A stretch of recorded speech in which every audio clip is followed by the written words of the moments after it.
We'll be looking at some passages, particularly out of the book of Proverbs. The topic tonight that we're going to be looking at is our finances. We're going to be looking at money as it may pertain to us as Christians. Pros and cons, maybe what God would have us to do with our finances, or in what way He might want us to manage those. Solomon, in the book of Proverbs, chapter 3. If you'll go back there for a moment. I suppose Proverbs probably has more to do with finances, money management skills, than any other book in the Bible. And so we want to begin with what Solomon says in Proverbs chapter 3 and in verses 9 and 10. Solomon says, "Honor the Lord with your wealth and with the first fruits of all your produce. Then your barns will be filled with plenty, and your vats will be bursting with wine." So Solomon wants his son to understand that God must still take precedence in our lives. Not only in a very spiritual sense does God take precedent in our lives, but also in a physical sense, a financial sense, and an earthly wealth sense. God has to have the priority to be first in our lives. I've got a few facts to begin with for consideration. These are simply worldly facts. Back in 1991, so what's that been? Almost 30 years ago, 29 years ago. Telling my age, I don't like to think about that. But anyway, 29 years ago, a survey was taken. I would be interested to see this survey of 2,000 people, if it were taken today, what the difference would be. But the survey questions were simple. They were asked, what would you be willing to do for $10 million? We could ask ourselves the same thing. What would we be willing to do for $10 million? 25% said that they would be willing to abandon their families. That included parents, children, and spouses. They would be willing to walk away from all family ties forever for $10 million. 25% is a large number that would be willing to do that. 23% said that they would be willing to become a prostitute for 1 week. They would be willing to enter into that ungodly and sinful profession for a week to get $10 million. 7% said that they would kill a complete stranger for $10 million. Now that's it. You think about that. 7 out of every 100 people, 140 people in 2,000 people in 1991 were willing to kill a complete stranger for $10 million.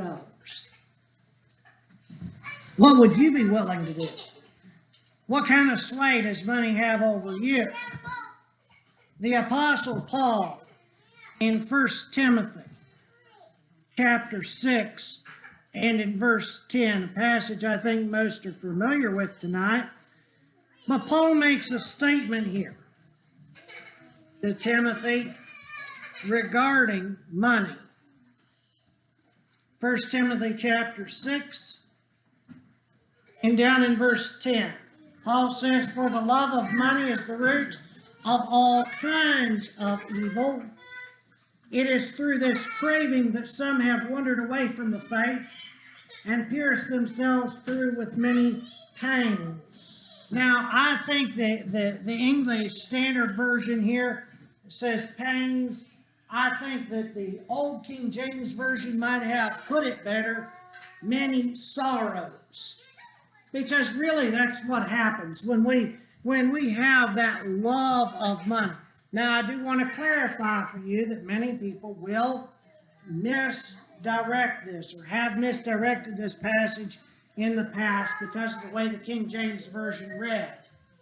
And it really is not that there is a problem with money, but it is the love or the pursuit of money that can swallow us up and cause us to drift away from our faith, to pierce ourselves through with many sorrows. It is the love of money that divides often families. It is the love of money that causes us to live lifestyles of sin. It is the love of money that has created wars and killed many people across our world. There are the Bible facts regarding money. These are some interesting ideas. It gives us an idea. A lot of times we shy away from preaching about money and finances. We look at it as a very personal thing, and so we get touchy about money. But there's some Bible facts that will help us understand God's attitude towards money and how much the Bible does really have to say. Out of 38 parables in the New Testament, some people could argue that number of 1 or 2, but if you take the number of 38 parables that we can pretty much agree on, 16 of those focus on how money or material possessions were handled. That's an interesting thought. Not quite half, but getting close. In the Gospels, 8% of the verses deal directly with money. The Bible has approximately 500 verses regarding prayer, and less than 500 verses on faith. On the other hand, it has over 2,000 verses regarding money. So God must want us to study it. He must want us to understand what money is and understand its pros and cons. And so in order for us to have a good grasp, we need to understand that God wants us to read it, He wants us to study it, and He wants us to talk about it. And so that's what we're going to do tonight. We're going to do a brief overview of our finances. You know, the golden years. You know, Mike and Julie have reached those golden years. Now, I remember my grandmother, when she reached those golden years, Mike, she said they got kind of rusty. And so, but, you know, there are consequences that if we mishandle our money when you're my age, or Jared and Hunter's age, or even going back to the kids' age, those consequences stay with us for our lifetime and can have a devastating effect on those golden years. This is according to the Social Security Administration. 85% of Americans will have less than $250 to their name at the age of 65. Now, I don't find this too hard to believe. My parents are age 62, and they're a little better than that, but you think about where they're at 65, this is probably about average. 85% of Americans will have less than $250 to their name at the age of 65. And only 2% of Americans will be financially independent at the age of 65. Those are some staggering thoughts. So much for the golden years, they went out. Debt, and more debt. The average American household owes $172,806 in debt. The average American household. Now, I don't doubt this. I did a project for some folks a while back, and I don't fault this group. I'm merely using them as an illustration to this point. This couple I know, good Christian couple, solid couple, they had me do some work in their basement because their children were moving home from college and moving into their basement because of their debt load. Mind you, this is a couple who is just finally finishing school. The young man has a wonderful job, a great job, and at least by my estimation, a great job. But because of being nearly $200,000 in debt at the beginning of life, their adult life, I guess I might say, they felt the need to live in their parents' basement and pay down some of that debt. Now, I think that's probably a good idea. This debt is in the form of credit cards, mortgages, auto loans, student loans. You can go down the list of whatever you might want to borrow money for, you can. The average credit card debt alone per household is $16,061. That alone is a staggering amount of money when you consider we don't usually make large purchases on our credit cards. Now, maybe some do, but I know that ours is not used for all that large of a purchases, at least not our personal credit card. So what's the problem? Most simply assume that we don't make enough money. I've been there. I've made that assumption. I just got to get a better job. And we realize that, well, you know what? Here's the truth of the matter. We are some of the wealthiest people in the world. America is the wealthiest nation on the face of the earth. And even the poorest person in America is very wealthy by comparison to other people in the world. Several years ago, when we were at Marietta, I remember there was some extra money sent to Ephraim Ramos. Ephraim's in the Philippines. He and his wife Melania have labored there for many, many years. And if I understand it correctly, we are supporting them now from 2nd Street. But if I understand correctly, $150 is the average month's wage in the Philippines. By the time you go through the transition from one country value to the other, $150. That's incredible that a family can live on $150 in the Philippines. So I remember one time that some extra money was sent to them, and Ephraim and Melania were always very, very cautious to let us know where the money goes to, how they spend what they send us, wanting to be good stewards of what we are willing to give them or able to give them. And so I remember they had bought used metal to put on the side of their house. They were just ecstatic that they could, through a few extra United States dollars, put some used metal on the side of their house instead of living under a roof with grass sides. And so we don't consider how fortunate we are. A family, an American family which earns, and I've just taken a number that is kind of middle of the road, $50,000 a year, over the course of their working lifetime will make approximately $2 million. Wow. I had no idea I could make $2 million in my lifetime. It's amazing. Money can be both helpful, but it can also be hazardous. Which is it for us? So now we need to get down into some Bible ideas, principles. Money is significant for us only because we exchange it for what we value. Money itself had a really good friend growing up, and as I was struggling to establish my life as a young man before I was married, he kept reminding me, Tom, it's only paper and ink. I said, yes, but it's what you can get without paper and ink, Rob.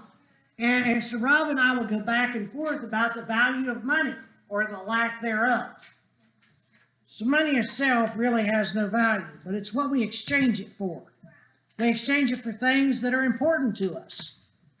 Food is important to us. Education can be important to us. For some, it is entertainment. For others, it is something entirely different. You can fill in the blank with whatever is important to you and what you spend your money on. We can remember this, here comes the hazardous part. We can show that we value material things more than we value God by how we spend our finances. I want us to look very briefly. We'll look at Luke chapter 12 again, but I want us to look at the Gospel of Luke chapter 12. And towards the end of this chapter in verse 34, Luke chapter 12 and verse 34, Jesus makes a statement here in verse 34, and he says, "For where your treasure is, there will your heart be also." In other words, what we choose to spend our time, our money, our energy on indicates what is most important to us.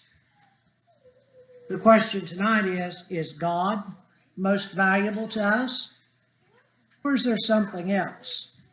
We've been studying in our adult Bible class on Sunday mornings in the book of Acts, and we're making progress there. But my father-in-law made the comment the other day in class. You know, Tom, we came into life with two things. When we were born, we all had two things: our body and our soul.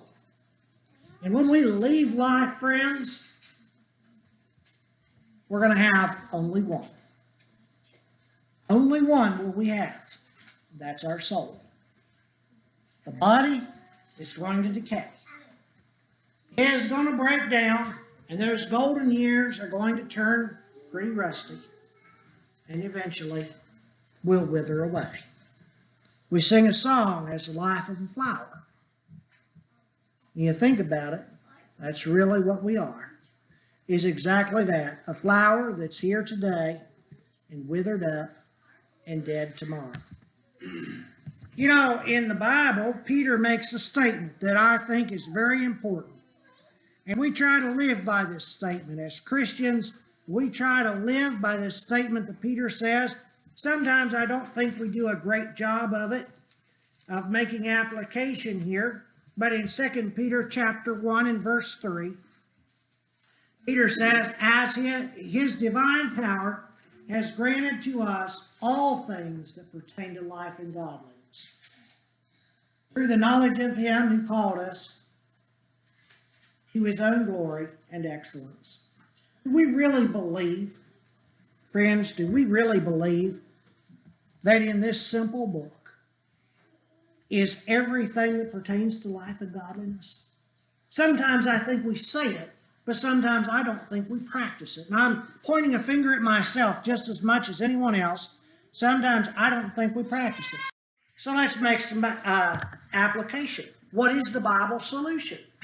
If the Bible has everything that pertains to life and godliness, and it has all those verses, over 2,000 verses that deal with finances, we should be able to find a solution to our financial maybe difficulties or maybe not difficulties, but our financial life. We should be able to see a pattern that God would want us to have. The first thing that we need to realize that the Bible teaches us more than anything else is, friends, it doesn't belong to you. Even the kids will say when they're looking for money, they'll say, "Mama, have you seen my money?" Which is rather ironic because, you know, given that Kate and I have probably given them most of it, it really probably didn't belong to them to begin with. But isn't that the way God is? Doesn't God give us what we possess?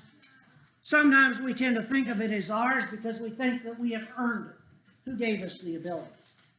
Who gave us the knowledge? Who gave us the strength to earn that money? James chapter 1 in verse 17 and 18 says this.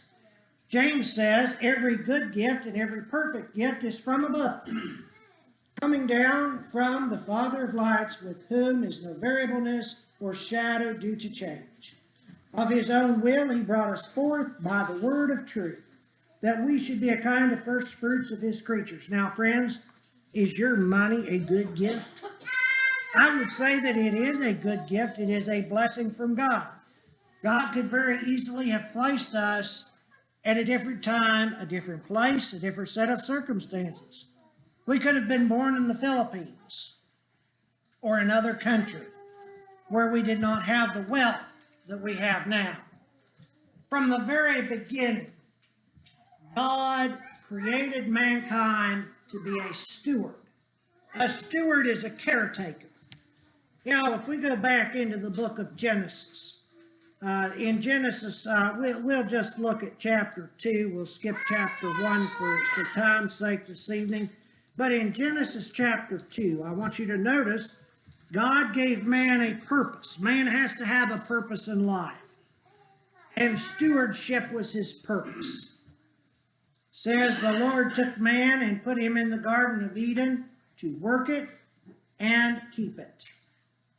You think about that. Stewardship.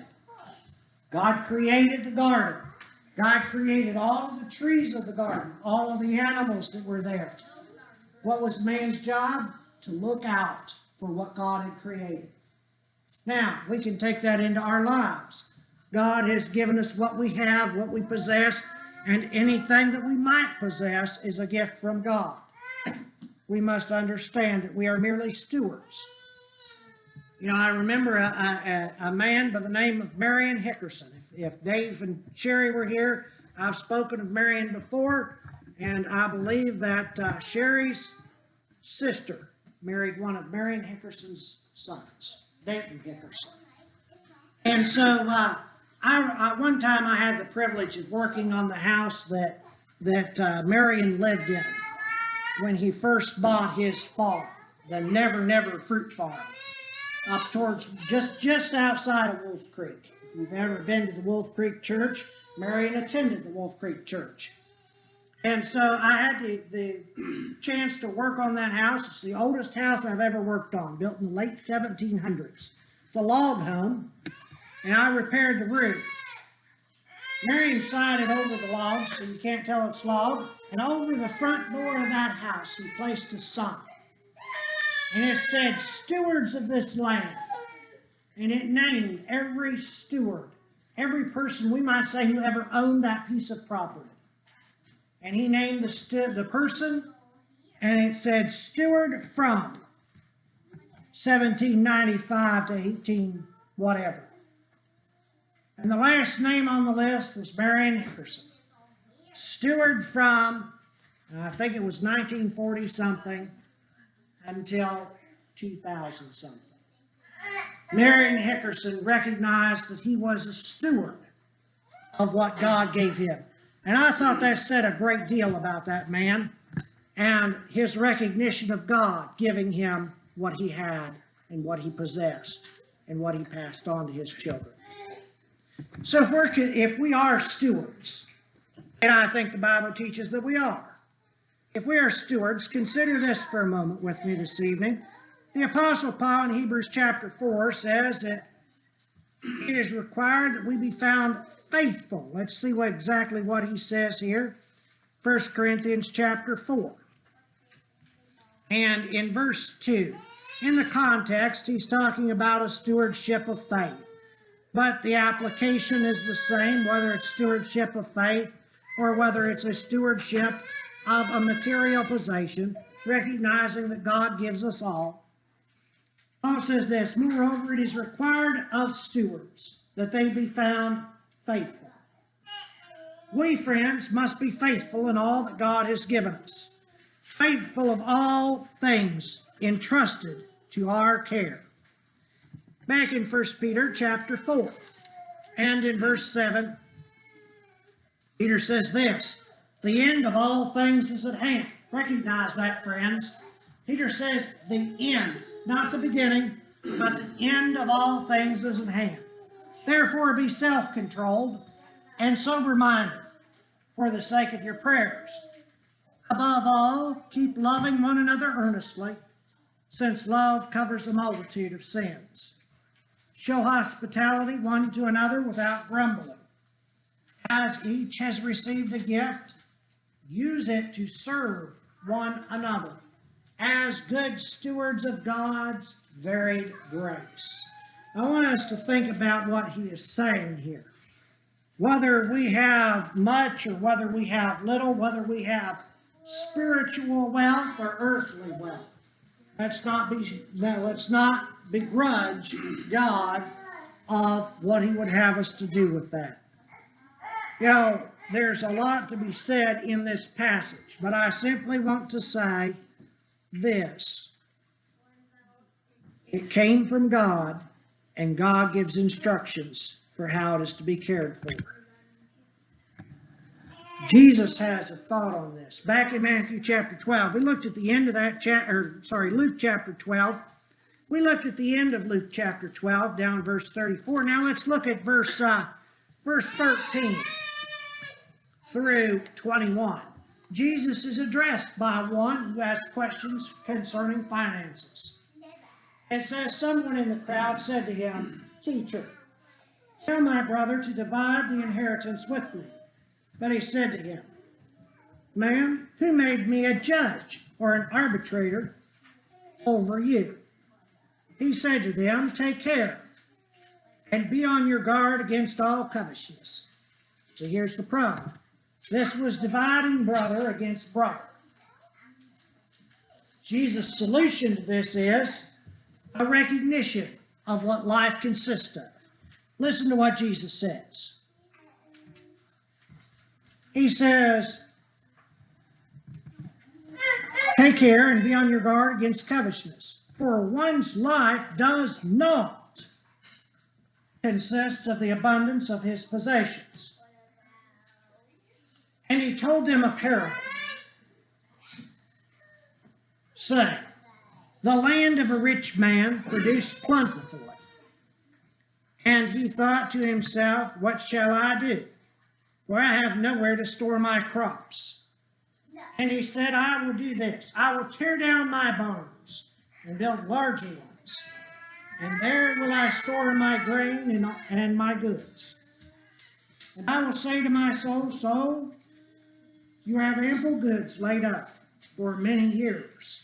Relax, eat, drink, and be merry.' But notice what God said to the fool. But God said to him, 'Fool, this night your soul is required of you, and these things you have prepared, whose will they be?'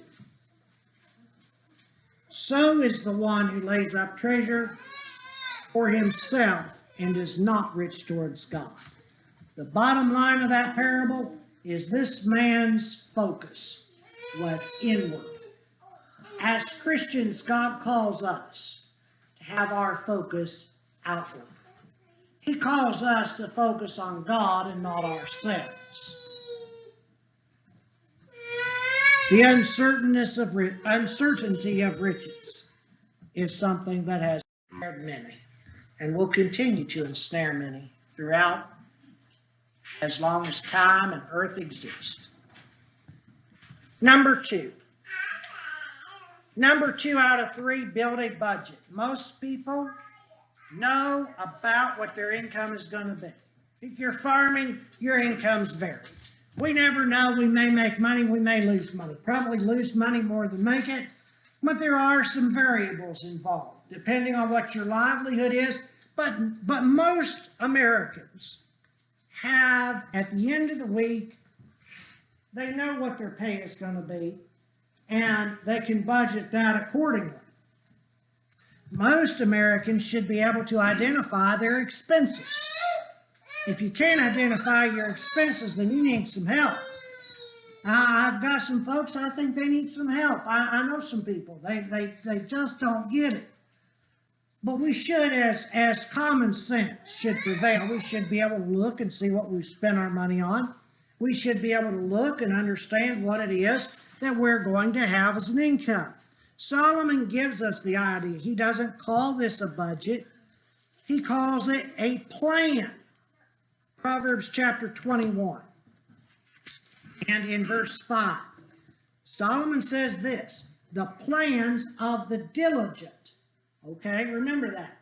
That word diligent is important. We can make all the budgets in the world, but if we don't follow through with them, they mean nothing. The plans of the diligent lead surely to abundance, but everyone who is hasty comes only to poverty. Very plain teaching from a very wise man. Build a budget. Make a plan. A budget is simply a financial plan, and Solomon tells us where it'll lead. In a budget, make sure to put an amount aside for saving. Sometimes we forget to do this. Saving is important. It's not that we don't trust in God, but it is a Bible principle. Back in Proverbs chapter 13 and in verse 11. Notice with me here what Solomon says to his son as he's trying to teach his son the principles of God. Proverbs 13:11, Solomon says, by the blessing, wrong chapter, hang on, missed a page. 13:11, Solomon says, wealth gained hastily will dwindle, but whoever gathers little by little will increase it. There's a concept for you. A few years ago, oil and gas came through. And what a wonderful thing it was for this area of the country. People leased their ground for more money than they ever dreamed of.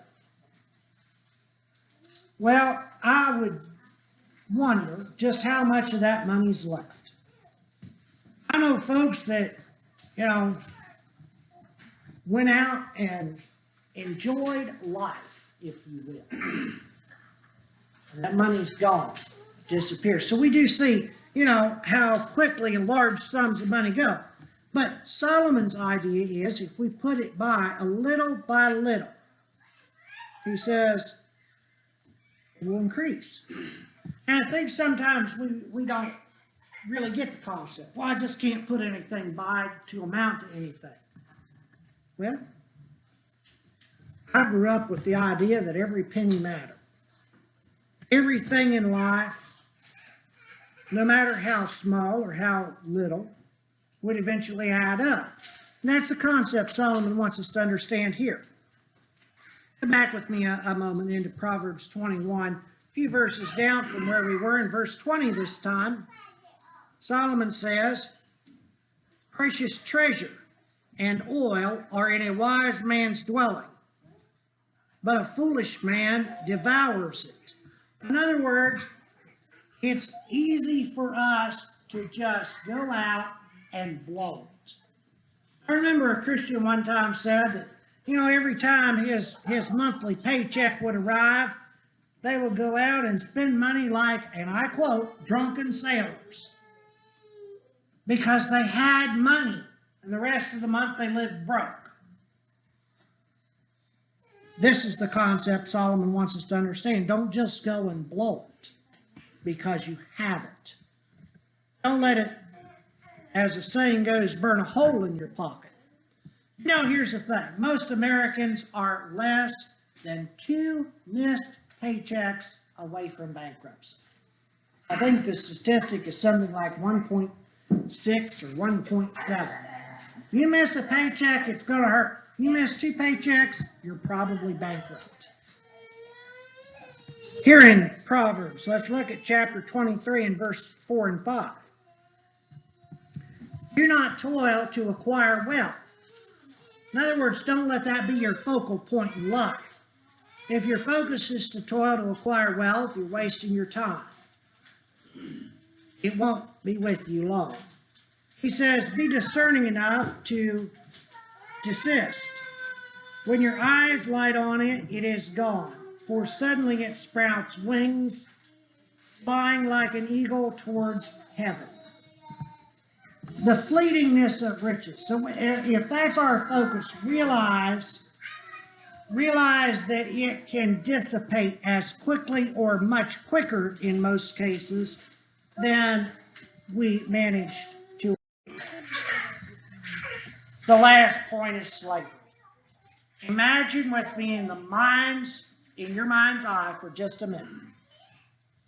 If you're like me, you go to the mailbox, you pick up a letter. Imagine that it says this: congratulations, Mike. You have been selected to become a slave Simply fill out the enclosed card and return on the postpaid envelope, and your slavery will begin on the 15th of next month. Signed, the Great Credit Card Company of America. Friends, particularly our young people, realize this is slavery. Solomon in Proverbs chapter 22 and verse 7 says, the rich rule over the poor, and the borrower is slave to the lender. How much plainer can we become? Now, I want to clarify something before we wrap this evening's lesson up. Never does the Bible teach that it is sinful to be in debt. But what the Bible wants us to realize, what God wants us to realize, is the consequences of wickedness. The Bible teaches us the consequences, and Solomon reminds us that the borrower is a slave to the lender. So be cautious.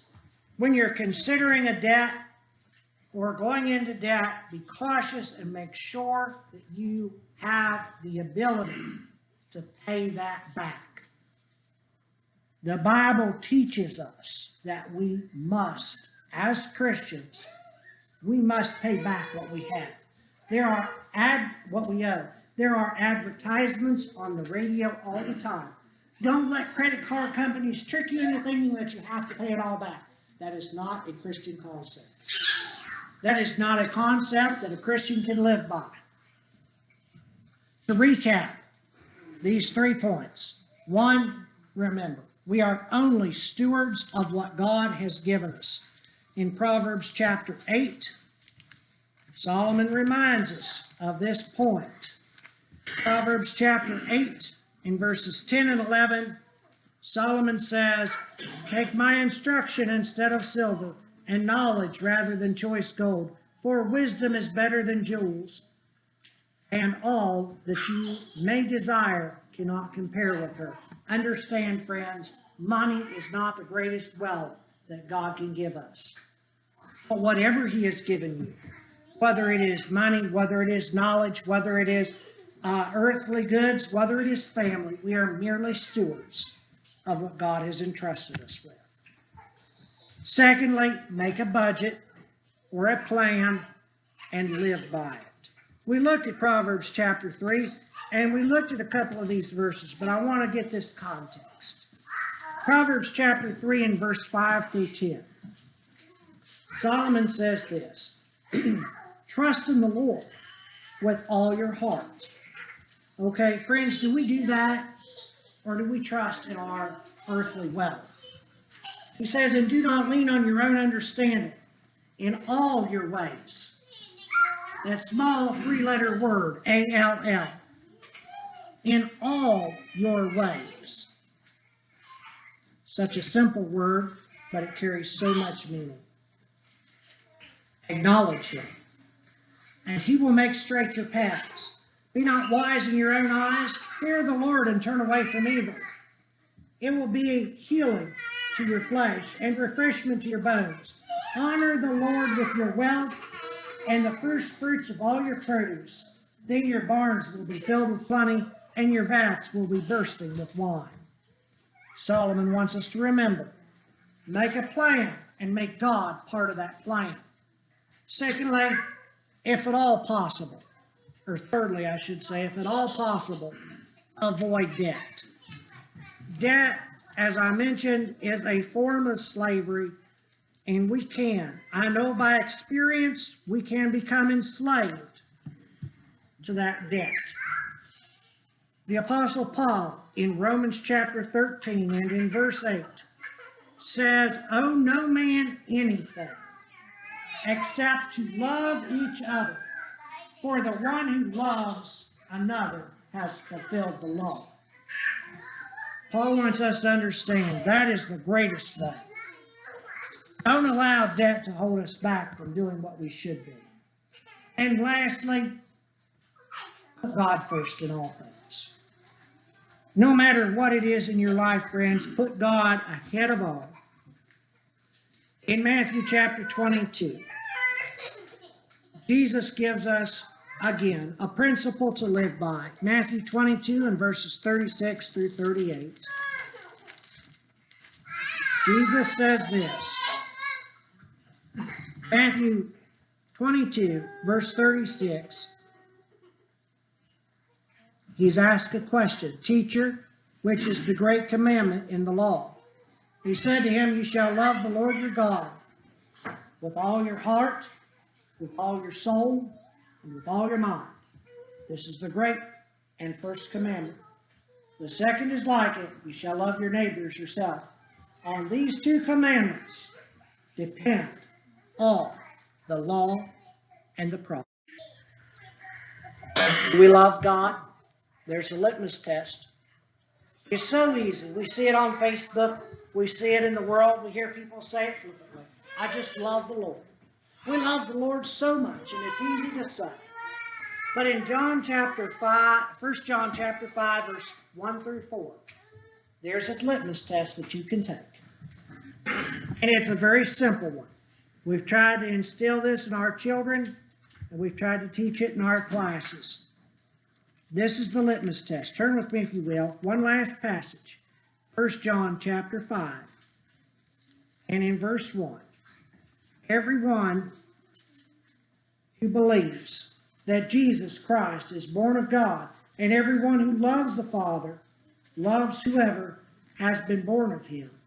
By this we know that we love the children of God when we love God. Okay, there it is. When we love God. Notice what John follows us by. And obey his commandments. For this is the love of God, that we keep his commandments. And his commandments are not burdensome.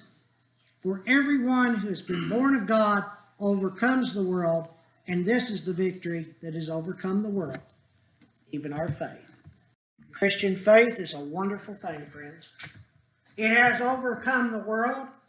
The scriptures contain everything that we need to know that pertain to life and godliness. There's so much more that we could say on this topic, but we'll stop here tonight. If you're not a child of God, I encourage you, think about these things. Consider that you came into life with two things, and you will end. Yeah, that's a good thing.